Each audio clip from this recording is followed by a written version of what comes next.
Good afternoon, learners. Welcome you back to my session.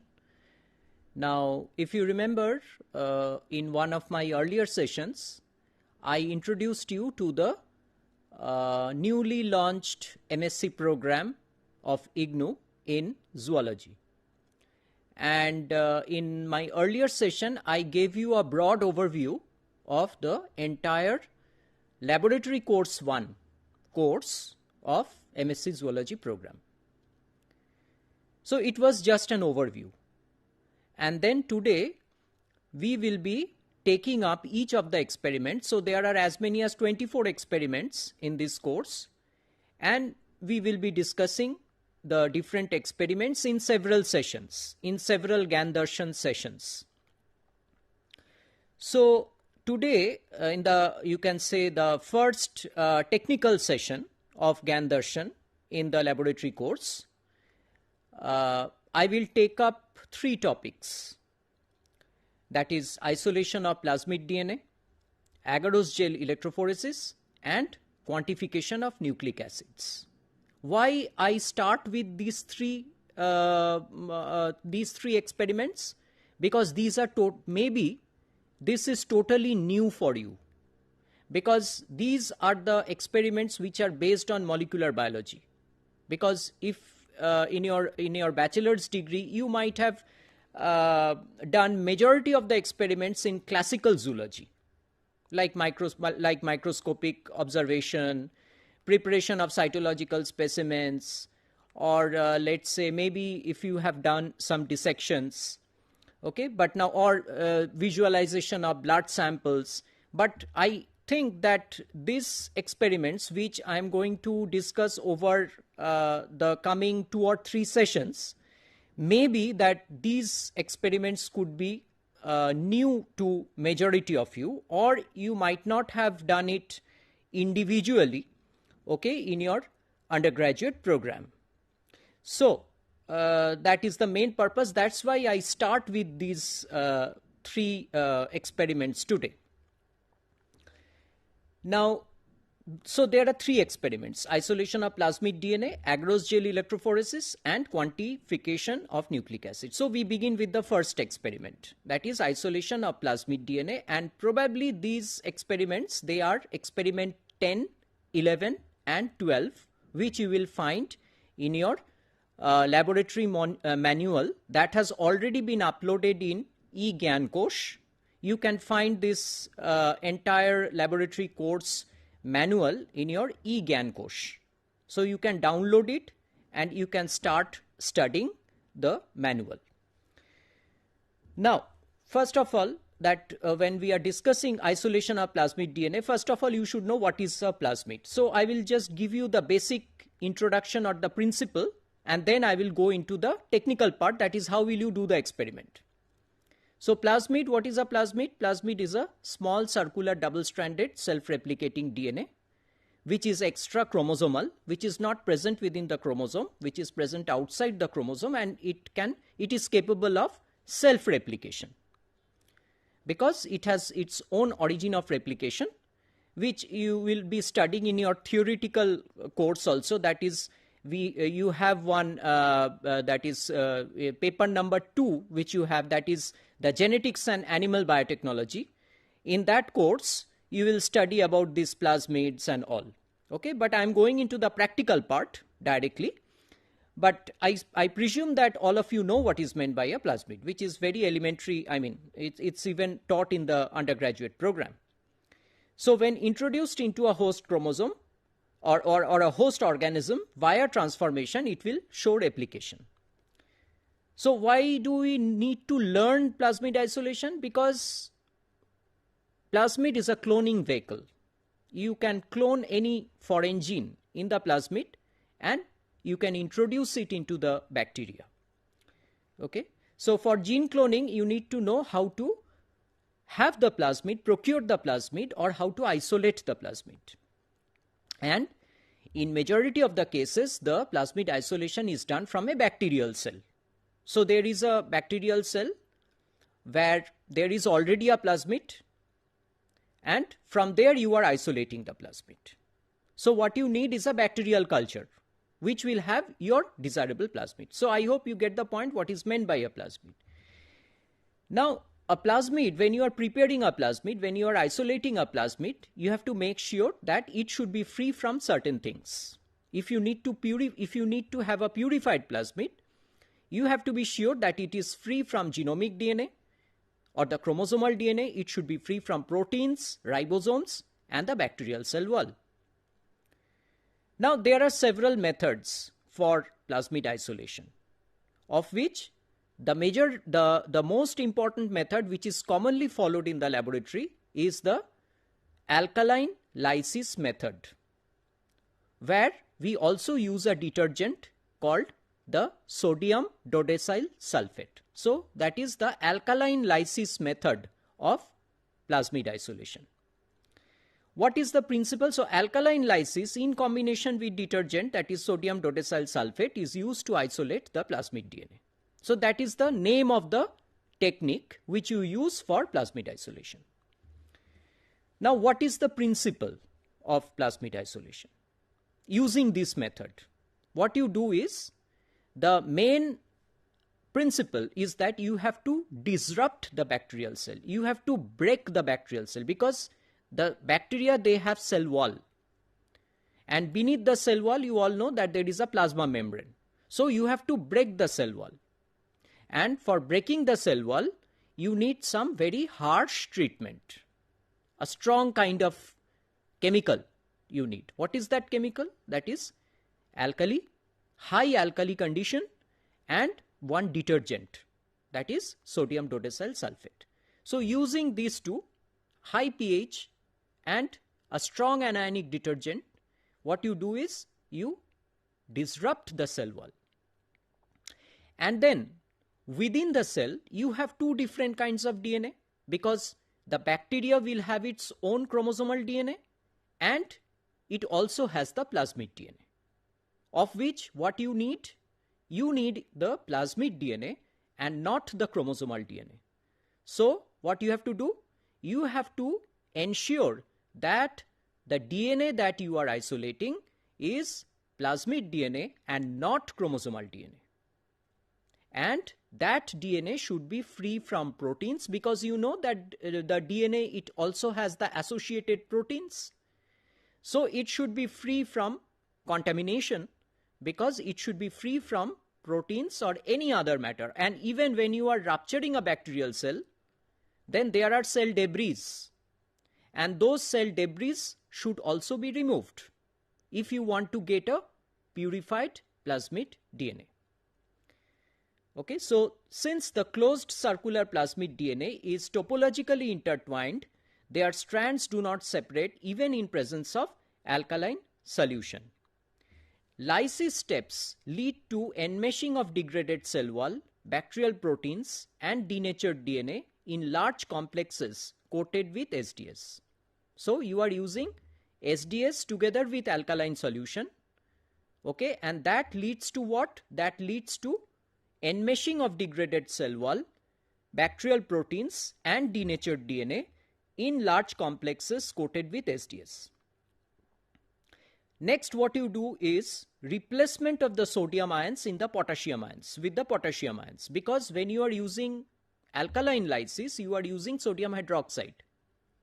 But in the next step, as you will see in the protocol, in the next step, what you do is you replace the sodium ions with potassium ions. We use potassium acetate, and that causes efficient precipitation of these complexes from the solutions. And then you apply a centrifugation, that is, in the centrifuge machine you have to undergo a centrifugation, and then you can recover the native plasmid DNA from the supernatant. So I hope you got the point why we are using alkaline lysis, why we are using alkali solution, why we are using sodium dodecyl sulfate, and immediately after that step, why we are replacing the sodium ion with potassium ion by providing a buffer, let's say potassium acetate. Now, next is, so what are the materials that you require for this experiment? So First of all, you need a bacterial suspension. You need a bacterial culture, overnight bacterial culture. That actually contains the plasmid. So you need to grow the bacteria overnight at 37 degrees centigrade. If it is an E. coli cell, then you can Escherichia coli cell containing the plasmid, which is very commonly used in the laboratory. Then you can grow the E. coli cells in the laboratory condition, incubator shaker at 37 degrees centigrade. Next morning, you come and you remove it from the incubator shaker, and now you have to start your work. Mind that all the equipment should be sterilized. There is an instrument called autoclave where you need to sterilize all the buffers, all the reagents, all the glasswares, plastic wares that you are using. Now, if you take a look at what I am focusing now, that this is known as an Eppendorf tube, where normally we put the culture. This is the Eppendorf tube. So you have to pour the bacterial culture in this Eppendorf tube, because this tube actually can be placed in a centrifuge machine. Okay, and then you can undergo the centrifugation process. Okay, so the centrifuge machine can actually incorporate these kind of tubes, as you can see, and these are called Eppendorf, Eppendorf, Eppendorf tubes. This is of 1.5 ml capacity. Similarly, there are tubes which are of 2 ml capacity. Okay, so mind that you have to take the culture from the culture tube. You have to pour the bacterial culture into the Eppendorf tubes and then centrifuge it. After centrifugation, what you will notice is that you will get a bacterial pellet. Where will be the pellet? The pellet will settle at the bottom of the tube, like here somewhere. If you place the tube like this way, then it will be in the back side. Here you will observe a pellet. What you have to do? You have to clearly pour off the liquid part, because the bacterial suspension is now pelleted, P-E-L-L-E-T, pellet. That is precipitate. It's a kind of, you can say, in a other way you can say it's a precipitate, but we don't say precipitate, we say pellet. You decant the supernatant, because the supernatant is of no use. Okay, so you have the bacterial pellet. Now what you have to do is you need 3 solutions. That is, as you can see, solution 1, solution 2 and solution 3. So the solution 1, it has glucose tris EDTA. This is also, in short, it is called GTE buffer, glucose tris chloride and ethylene diamine tetraacetic acid. So 50 millimolar, 25 millimolar and 10 millimolar. So in that proportion, you have to prepare solution 1. Solution 2 is perhaps the main buffer, because it is the lysis buffer. It contains sodium hydroxide, that is 0.2 normal, and sodium dodecyl sulfate, SDS, 1%. And this solution 2 should be freshly prepared. Solution 1, you can prepare it before an autoclave, but solution 2 should be freshly prepared. That is, when you are doing the experiment, you have to prepare it from the stock solutions, and all the stock solutions should be autoclaved prior to the experiment. Solution 3, potassium acetate 5 molar, pH 4.8, glacial acetic acid and sterile water. So in that proportion or in that composition, you prepare solution 3. So you will need this solution. Solution 3, you place it in refrigerator. Solution 2, never place it in refrigerator, because it contains SDS, detergent. It will precipitate. So don't keep it in refrigerator. Solution 1, you can put it in the refrigerator for future use also. But solution 2 is always, as I said, freshly prepared. Now, procedure. How will you do the experiment stepwise? As I said that you take the bacterial culture in the Eppendorf tube, which I have shown, centrifuge it, okay, you get the bacterial pellet, and then, so the first step is inoculate a single colony of E. coli in 2 ml of Luria-Bertani broth. You need this liquid medium, that is Luria-Bertani liquid medium. Grow the culture till saturation at 37 degrees centigrade and till the optical density is reached. How will you measure this optical density? You will measure it in a spectrophotometer. I will come to spectrophotometer in my third experiment. Then you take 1.5 ml of the culture in the Eppendorf tube and you centrifuge it at 10,000 revolutions per minute for 5 minutes. Discard the supernatant and then you resuspend the pellet in 200 microliter of solution 1. You have already prepared solution 1 and you have to resuspend the pellet in 200 microliter solution 1. Now in this context I will show you how to use this particular instrument, that is which we call as the pipette man, or we call it a micropipette man. And this is the micropipette man. Okay, you can set how much. See, there is a particular groove here where there is a it shows how much microliter you are pipetting. So you can move this one and you can rotate this one, you can move this one and you can set this particular. So it will show the readings, how much you are actually pipetting. Okay, so you can change. There are different types of pipette man. This is one of the pipette mans which you are using. And these are called the micro tips. And this micro tip is actually, you can attach it like this. So, and here you have to press it gently so that you can actually pipette out some liquid. Like I am showing you how to use it. Like this is the Eppendorf tube. Let's say there is a particular solution here and you open the tube like this. See, this is open now. This is the lid. And then you just dip your pipette man inside and then slowly you just press it up like this. See, it contains the solution. So I have pipetted out the solution from the Eppendorf tube. So if you need to add any solution, 200 microliter, how will you do it? You have to set the 200 microliter here and then you have to add, like let's say there is the bacterial pellet here. So what you have to do, you have to gradually add the solution like this. See, it is being added. So this is the way by which, because this instrument you have to use very regularly when you are doing such experiments, and you have to have a control over this instrument or over this pipette man.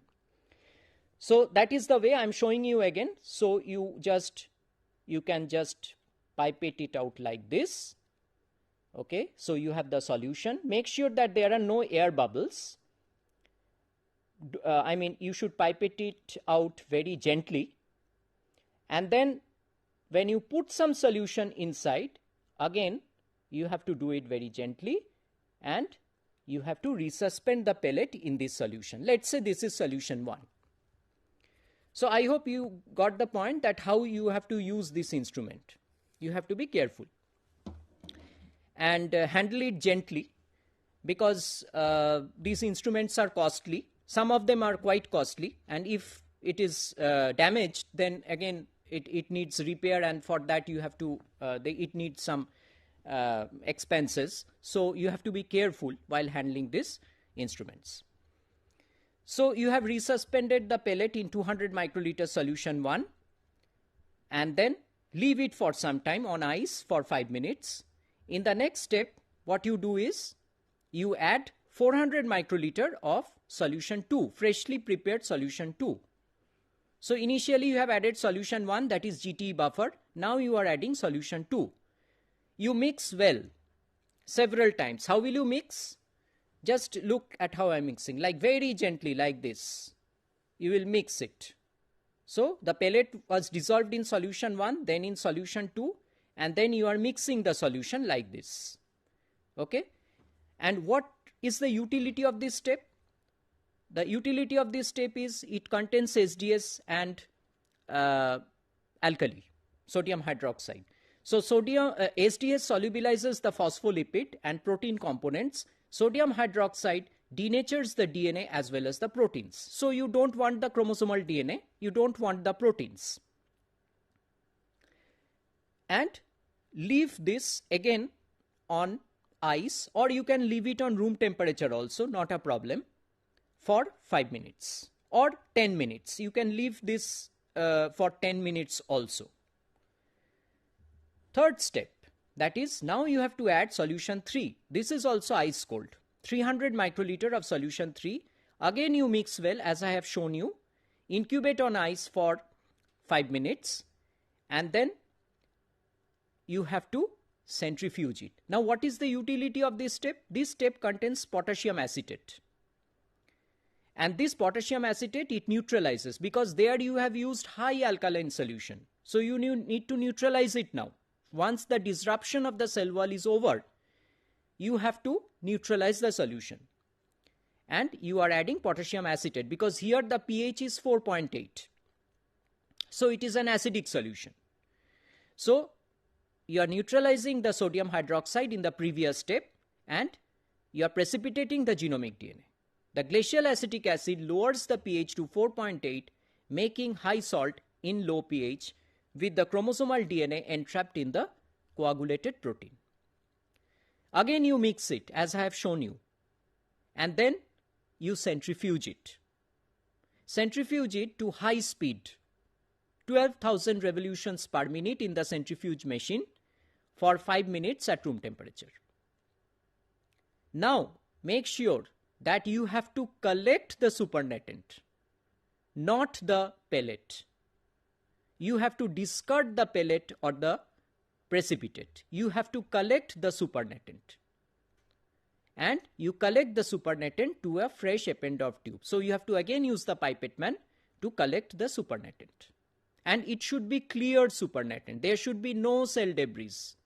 There should not be any impurities. Otherwise, your plasmid preparation will be impure. So it should be clear, it should be free from cell debris. And you collect the clear lysate in a separate Eppendorf tube.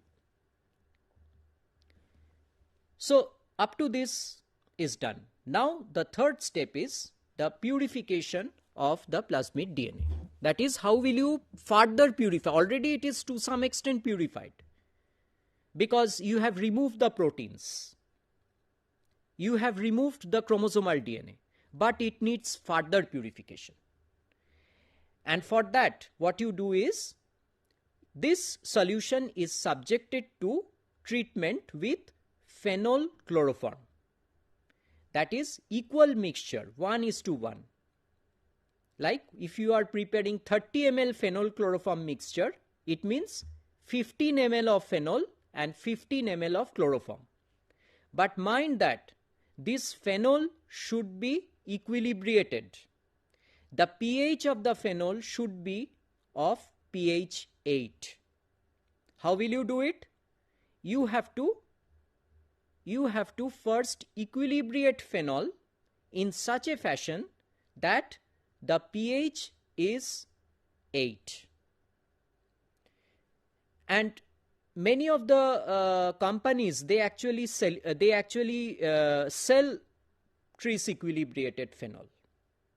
So that is not an issue. You can just, any study center where there is the laboratory and they are undergoing training for the students, undergoing training program, practical programs for the students, they must have this, or they must purchase this trace equilibrated phenol.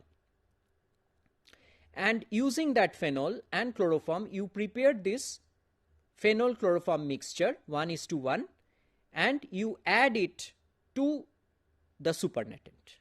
That is, if your supernatant is, let's say 1 ml, you have to add equal volume, that is 1 ml of phenol chloroform mixture, and then centrifuge. Centrifuge machine should also be handled with care, and being the course coordinator of this program, I have already mentioned it in your laboratory manual that you should be very careful in handling the instruments.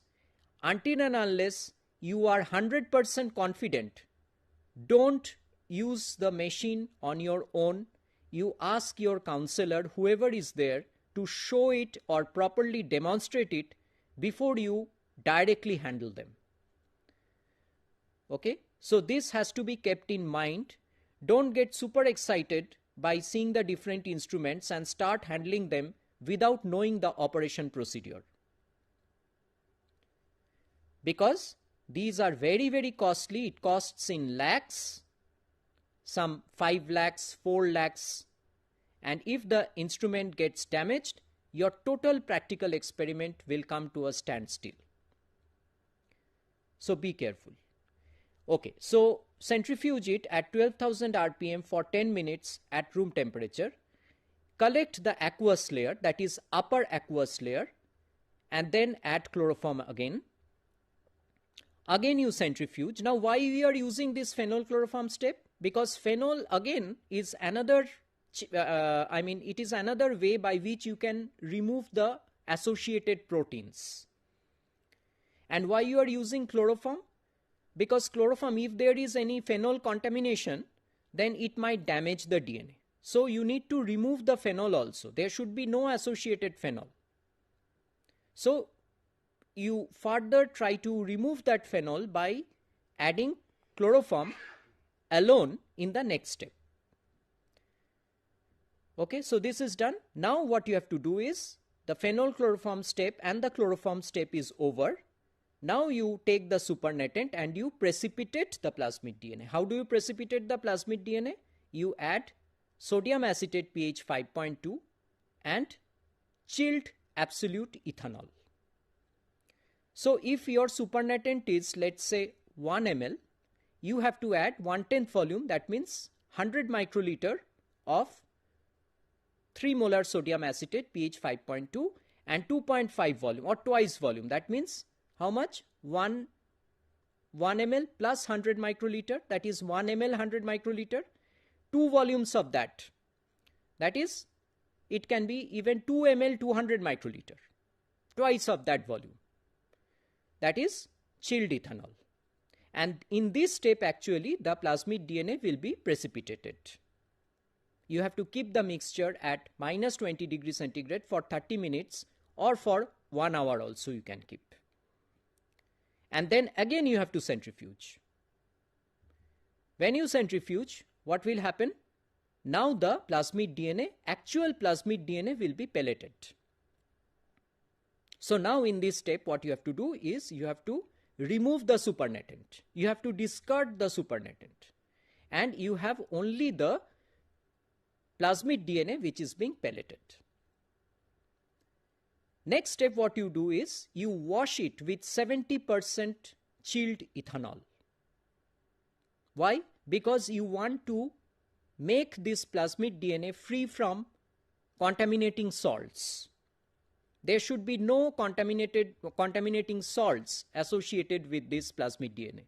So you have removed that protein, okay, you have removed the chromosomal DNA, and now you are making it free from salt, so that you get a very, very purified form of plasmid DNA. So washing means you have to again centrifuge it at 12,000 RPM for 5 minutes. You can repeat this step twice. Discard the supernatant, and now what you have to do is you have to dry the pellet. So now the final step is you have the pellet in the Eppendorf tube and you dry it, and now you dissolve it. You can dissolve it in water, sterile water, or you can dissolve it in TE buffer pH 8, that is tris EDTA buffer pH 8. And therefore now the plasmid DNA pellet is being dissolved in TE buffer or in sterile water. So that completes your total plasmid isolation.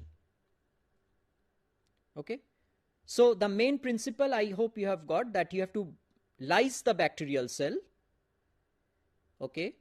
Then you have to lyse it using alkali SDS, neutralize the solution, undergo centrifugation, collect the supernatant, purify the plasmid DNA through phenylchloroform and chloroform extraction, and then finally precipitate the DNA using 1/10 volume of sodium acetate, pH 5.2, and twice the volume of chilled ethanol. And then you get the pellet, wash the pellet with 70% ethanol, and then you dissolve it in sterile water or TE buffer, pH 8. So you have the, like if this is the Eppendorf tube, as I have shown, you have the DNA solution inside. That is, the DNA pellet is dissolved inside, and that is present in this tube now. So this completes one experiment. Second experiment is agarose gel electrophoresis. That is, you need to visualize. I will come to the observation part, that is, how will this plasmid DNA look like after I discuss agarose gel electrophoresis. Because you will need this experiment, agarose gel electrophoresis, to visualize the plasmid DNA. Now, what is agarose gel electrophoresis? It is a method used for the separation of nucleic acid fragments and analysis of DNA restriction fragments based on their size. It is one of the most widely used techniques used in biochemistry and molecular biology. This technique has been used in the detection and characterization of plasmid DNA and chromosomal DNA. So you need this technique to see the plasmid DNA. How the plasmid DNA will look like, that you have to see, you have to visualize whether you have isolated properly or not. How will you check that? You will check that through agarose gel electrophoresis. So this is the immediate experiment that will be followed after plasmid DNA isolation. Now, what is agarose? Agarose is a linear polymer composed of alternating residues of D and L galactose joined by alpha-1,3 and beta-1,4 glycosidic linkage. There exists an anhydro bridge between the 3 and 6 positions of L galactose residue. 800 galactose residues per chain are present in commercial agarose polymers. So basically, it is actually nothing but these are residues of alternating residues of D galactose and L galactose, and they are joined by the glycosidic linkage. And you are using this agarose as a matrix for visualization of DNA molecule. It can be either plasmid DNA, which we are discussing today, or it can be chromosomal DNA also.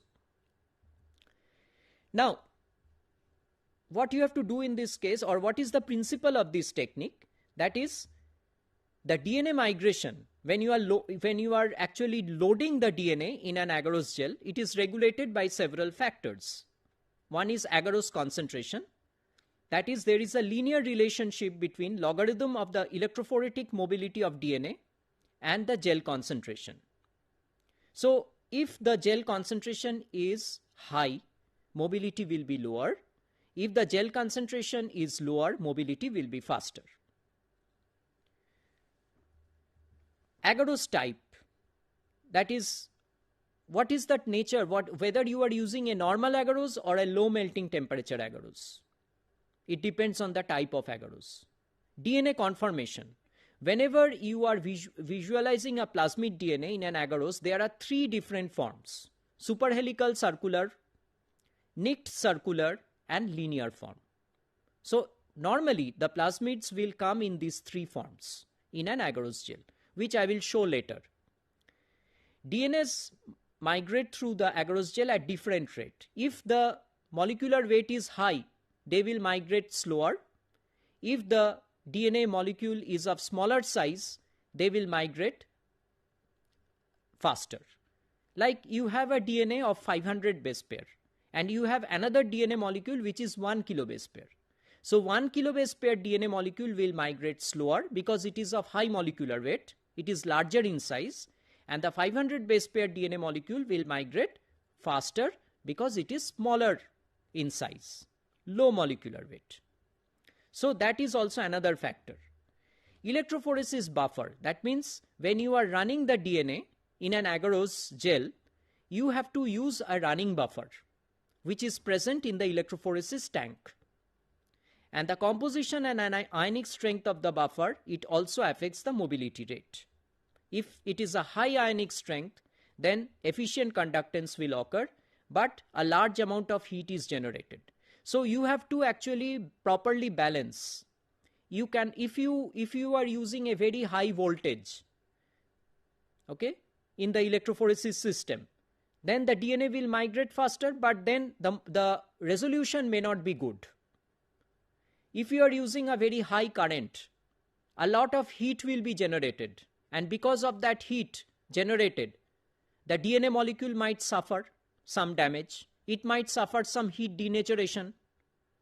So you have to properly balance.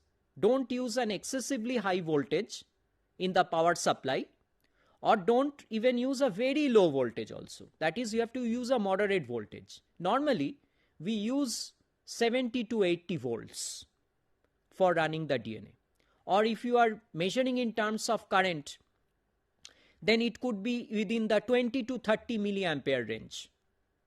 But normally we run the DNA at a constant voltage, which is more or less in the range of 70 to 80 volts. So there will be a power supply system where you will actually use, which you will actually use for running the DNA.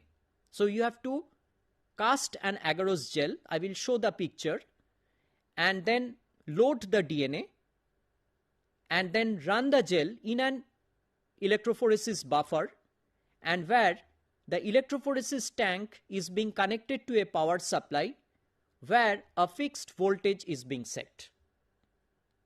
And because the DNA is negatively charged, the migration will be from the anode, from the negative pole to the positive pole. Because the DNA is negatively charged because it has an exposed phosphate group. So mind that the migration will be from the negative to positive. And so when you are running the gel, you have placed the gel tray within which you have loaded the DNA sample in the electrophoresis tank. It should be on the upper portion of the gel should be towards the negative polarity, and from negative to positive it will migrate. So be careful when you are running the gel and you are connecting the gel to a power supply system. Ethidium bromide in the gel. Now what is the function of ethidium bromide? Ethidium bromide is an intercalating agent. And we normally use ethidium bromide to visualize the DNA under UV transilluminator. So you have to include this, you have to stain the DNA molecule using ethidium bromide. So you can use ethidium bromide in the gel also, or you can separately, stain the gel separately after running the DNA. Or you can add ethidium bromide when you are preparing the gel. That also you can do. So there are options, but if you are incorporating in the gel, then this is one of the factors that the negative charge of the DNA is decreased, and there is a slowing of the migration rate of the DNA dye complex by a factor of 15%. So ethidium bromide is used for visualization of the DNA. What are the electrophoresis buffer that you are using? That is tris EDTA pH 8 or tris borate, that is TBE, that is also pH 8. So you have to use this running buffer. This is actually the running buffer, electrophoresis buffer. That is, there is an electrophoresis tank within which you will pour this buffer and then place the agarose gel or the agarose gel containing tray within this electrophoresis tank, and then run the gel, load the DNA and run the gel. Now just take a look at the this thing, that is the picture. So you can see that this is the first picture. It shows a glass plate, and that is the gel casting tray. Second, it shows that you have to actually properly seal it so that there are no leakage. Okay, so you are using it, tape, masking tape, to wrap up the two ends of the casting tray. And then what they are showing? They are showing that you are pouring the gel. So what you have to do, you have to prepare the agarose gel. You have to prepare it in the TAE buffer. That is, you measure the agarose. Normally we use 1% agarose. So you have to prepare 1 gram of agarose. You have to weigh 1 gram of agarose. And then you have to dissolve it in TAE. That is 1x TAE. So you have to prepare tris acetate EDTA buffer. Okay. And this is actually the running buffer. So you dissolve this agarose in 1x TAE by properly melting it. Okay, so you have to boil it so that the agarose completely dissolves. And after that, you have to pour the agarose gel and allow it to solidify. But before it gets solidifies, you have to place a comb, as you can see in the third. You have to place a comb because you have to create the wells. And after the gel has solidified, you remove the comb so that in number D you can see the wells are created. And then using that same micropipette, you have to load the DNA sample. But you have to mix the DNA with a tracking dye. Gel loading buffer. You have to use a gel loading buffer, and you have to mix the DNA with the gel loading buffer. I am coming to the composition of the gel loading buffer, and you have to add the DNA. And then in the last step, they have shown, as I said, that you need to connect the gel tray with the power supply system. That is, it will migrate from the negative to the positive, that is from negative polarity to the positive polarity, because DNA is negatively charged. So now the migration will occur. DNA will gradually migrate into the gel, within the gel, and it will migrate from the lens, and it will migrate within the gel. And you have to continue this running for some time. Maybe 30 minutes to 1 hour. At least you have to run the gel. And then you have to stop the power supply, take out the gel tray and stain the gel. Where will you stain the gel? You will stain it in ethidium bromide. Ethidium bromide is an intercalating dye, and after staining with ethidium bromide, if you place this under UV transilluminator, then it will show fluorescence. And that will enable you to visualize the DNA band or the plasmid DNA. So in between, there were some steps. Now if you come back here, that we discussed on what are the factors affecting the migration of DNA in an agarose gel. We have discussed what kind of electrophoresis buffers you can use, and the tracking dye that I was talking about, which is present in the gel loading buffer, contains actually bromophenol blue and xylene cyanol. Bromophenol blue is a dye, xylene cyanol is also a dye. Now these are tracking dye. That means how long will you run the gel? That will be dictated by the presence of these dyes, because migration rate of bromophenol blue is 2.2-fold faster than xylene cyanol and corresponds to 300 base pair DNA, while that of xylene cyanol corresponds to 4 kilobase pair DNA. That means where you will find the bromophenol blue will signify that is more or less 300 base pair DNA. And the region where you will find the xylene cyanol dye within the gel, you will understand that is more or less 4 kilobase pair DNA. Now you know what is the size of your plasmid, and accordingly you will run the gel.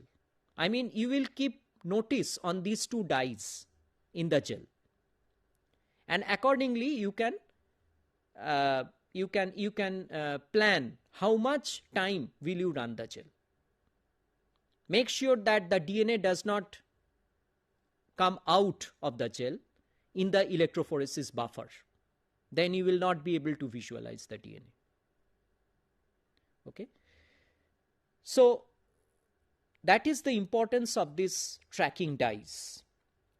And with regard to the fluorescence, I already told you that the ethidium bromide that you are using. So you need, what are the materials that you need? Agarose.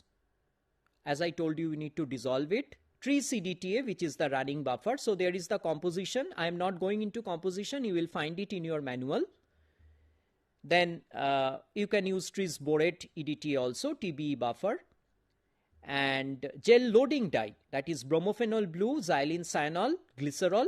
In place of glycerol, you can also use sucrose.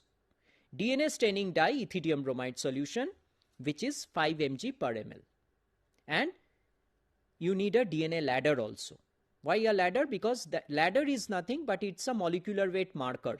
Because if you want to know the size of your DNA, supposing you are not sure about the size of the DNA, then there is something available called the marker. And this marker actually consists of different sized fragments, different sized DNA bands.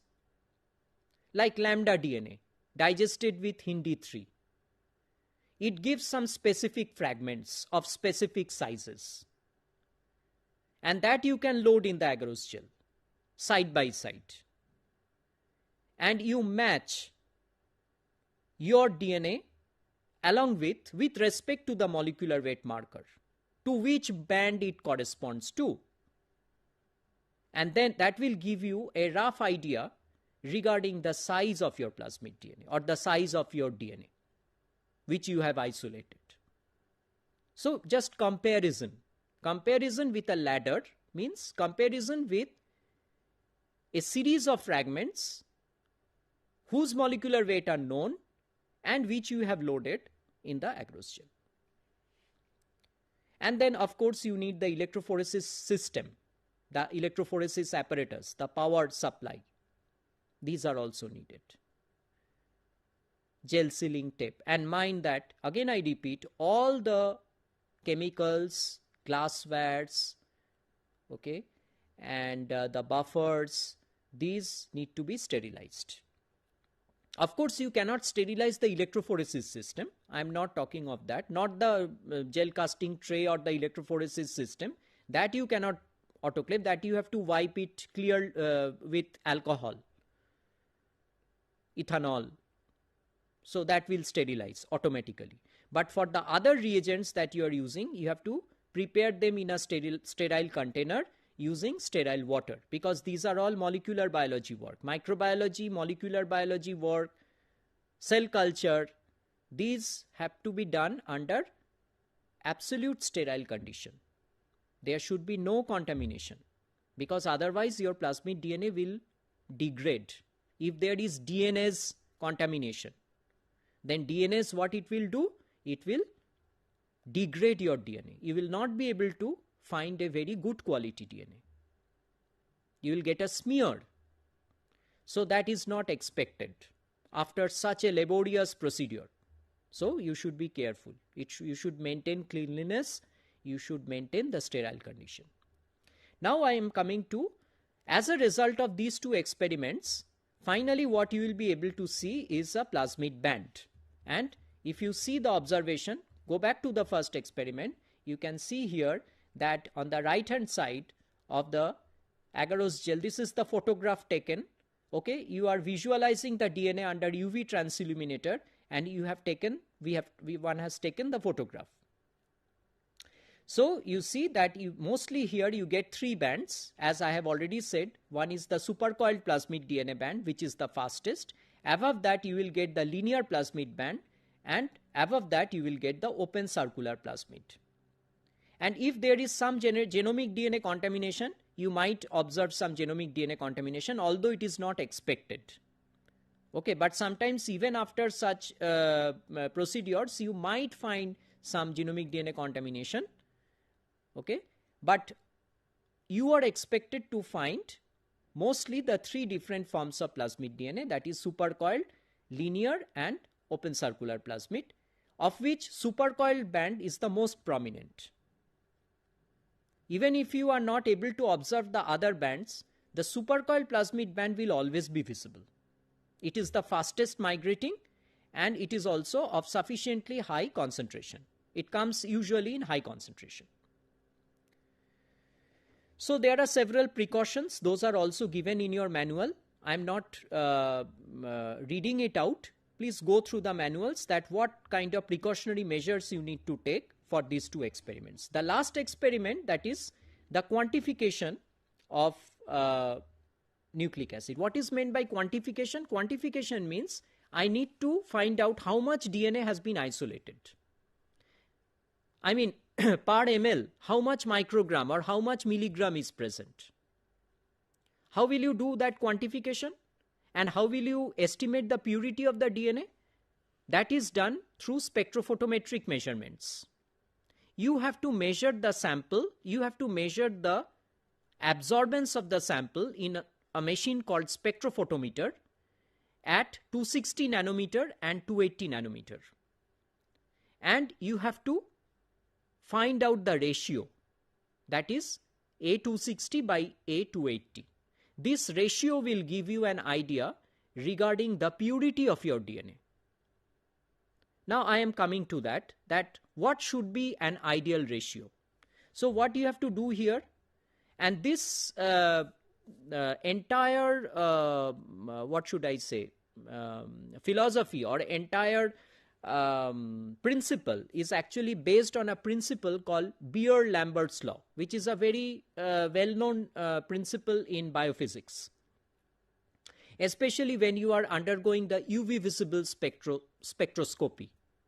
And the guiding principle is the Beer-Lambert's law, which shows that I equal to I0 10 to the power minus epsilon dc, where I is the intensity of transmitted light, I0 is the intensity of incident light, epsilon is the molar extinction coefficient, d is the optical path length, that is you take the DNA sample in cuvettes, quartz cuvettes, and this cuvette has a path length which is taken in centimeter, and C is equal to the concentration of the absorbing material. Okay, so using this principle, you have to calculate. Actually, you just take the sample in the cuvette and you have to place the cuvette in the spectrophotometer. And the spectrophotometer will give you a reading at 260 nanometer wavelength and 280 nanometer wavelength. So you have to take 2 readings. So what you need here is a spectrophotometer, quartz cuvette, DNA or RNA sample. In this case, in our case, it will be DNA sample only because you are not working with RNA. You are dealing with the plasmid DNA. TE buffer, pH 8 and the micropipettes as I have shown. So what will be the procedure? Now, first of all, you have to standardize or you have to, you have to auto zero the spectrophotometer. So for that, what you have to do is you have to take a quartz cuvette within which you will take simply the buffer, that is 3 CDTA buffer, and calibrate the spectrophotometer. Like in a pH meter also, you have to calibrate a pH meter.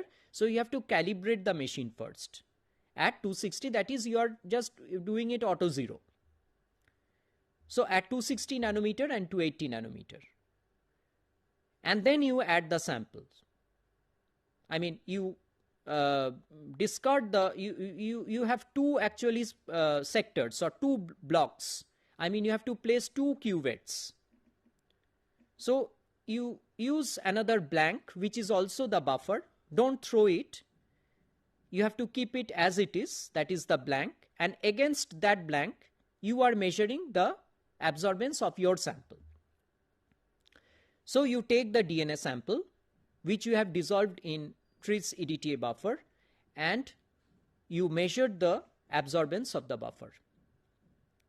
So this buffer will act as a blank against which you are measuring your absorbance. So now you note the OD values, that is 260 nanometer and 280 nanometer, and you calculate the OD 260, OD 280 ratio. Now ideally, if your DNA is pure, then the OD 260, OD 280 value is supposed to come to 1.8. I'm not talking of RNA because right at the moment you might not need, but just you can have it for your knowledge that for RNA it will be 2. And for DNA, which you are doing the experiment, for that it will be 1.8. Any deviation from this value will give you an idea that there is some sort of error or your preparation is not that good. Okay. So from this value 260 to 280, it is very important that you get an idea. And OD equal to 1 at 260 nanometer means 50 microgram per ml. So from that you can also calculate what is your OD value at 260 nanometer. If it is 0.5, then it should be half, that is 25 microgram per ml. So accordingly, what absorbance you have got, based on that you can calculate what is the concentration of the double-stranded plasmid DNA that you have got. So two things are there. One is A260, A280 ratio will give an idea regarding the purity of the DNA, and A260 nanometer value that you have got will give an idea regarding the concentration of the DNA. So using the same experiment, you can get two information. So that is actually the principle of this. So you can accordingly note down your observation in this table form, that is nucleic acid sample OD260, OD280, and then measure the ratio, and from the OD260 value you can calculate the concentration of your DNA. So I think this was the point of discussions that I had today. That is the 3 experiments of your laboratory course, that is experiment 10, 11, 12. Please go through the manuals. Everything is very detailed out there, and like the protocols are very widely, elaborately discussed. Figures are also given, and you need to have a very good idea regarding the principle of the technique, because in the Viva Voce also later on, after the completion, you may be asked several questions. So please go through the principles, and in case you find any difficulty, you are always welcome to send your queries or to contact us with your questions. But this is a newly launched program of M.Sc Zoology, so you have to be very, very careful because you are the first batch.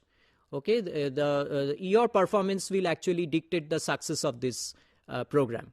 So we carry a lot of hope in terms of your performance. Okay, so that is it for today. In my coming session, next laboratory session discussion in May, I will be taking up another 3 experiments. Okay, that also on molecular biology, and we will be discussing on those 3 experiments. Till then, please go through these experiments, and please have a very happy learning. Thank you.